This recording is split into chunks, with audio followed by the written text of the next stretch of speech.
Hello, Grace Community Church, and welcome back to our cover-to-cover Bible reading plan. Today we are in Judges 9, starting verse 22, and we're going through to chapter 11, verse 28. Now, Judges has got to be one of the hardest books to read in the entire Bible. There are so many disturbing elements in this book, stories and people and images, that it's really hard to get your head above water here. I ask, God, why is this even in here? This is so disturbing. But that's actually the point of this book, to illustrate how far Israel has fallen from when they entered the Promised Land.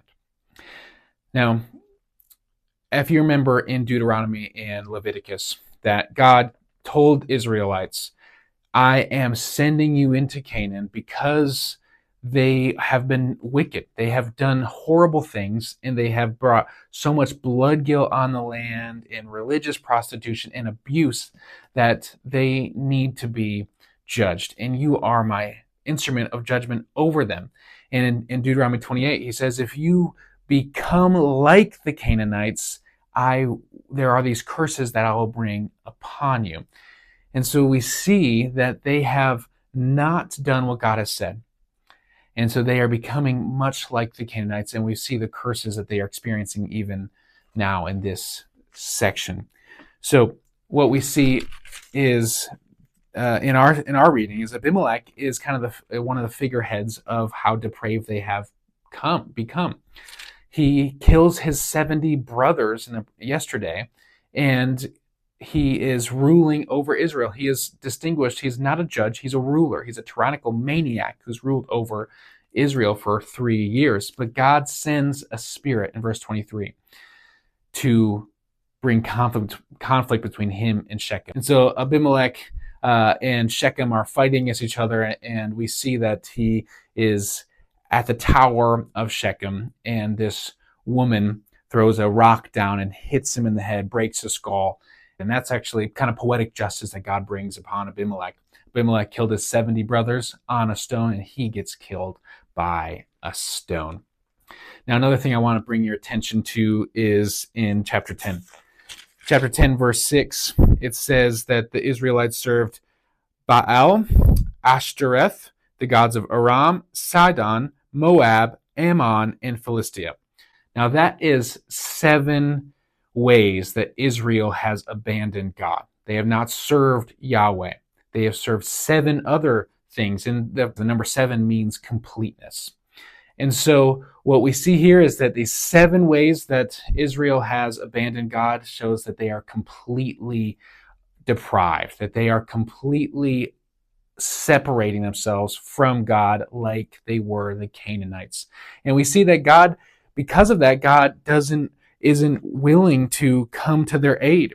He says, did I not rescue from the Egyptians in verse 11, and the Amorites and the Ammonites and the Philistines, the Sidonians, the Amalekites, and the Maonites? When they oppressed you, you cried to me for help, and I rescued you. Yet you have abandoned me and served other gods, so I will not rescue you anymore. Go and cry to the gods you have chosen. Let them rescue you in your hour of distress. But then the Israelites plead to God more, and they keep praying, and they put aside their foreign gods, and we see the grace of God, that he was grieved by their misery. So God, even though he doesn't want to save the people who have completely gone against what he has commanded them, we see that he still does. He cares for his people, even when they don't want him. But they do have to respond, and they do have to turn away from their idols for them to be restored into relationship with God. And so the next part of the story is Jephthah. He becomes the judge and saves Israel from the Amorites. And this is what I want to share here. The last thing I want to share.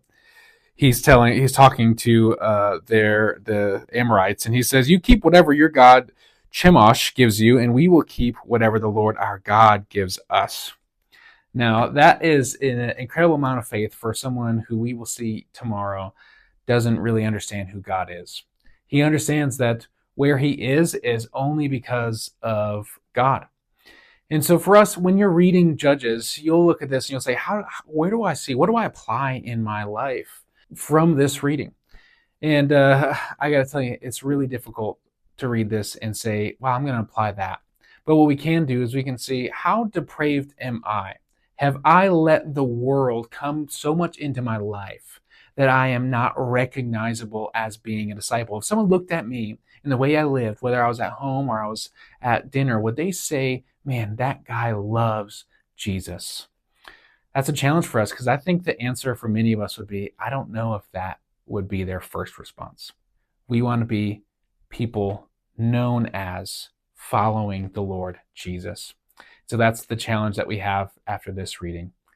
I don't want to be like the Judges. I don't want to be like these people who are unrecognizable to what God has asked them to do. Hope you enjoyed the reading. God bless you.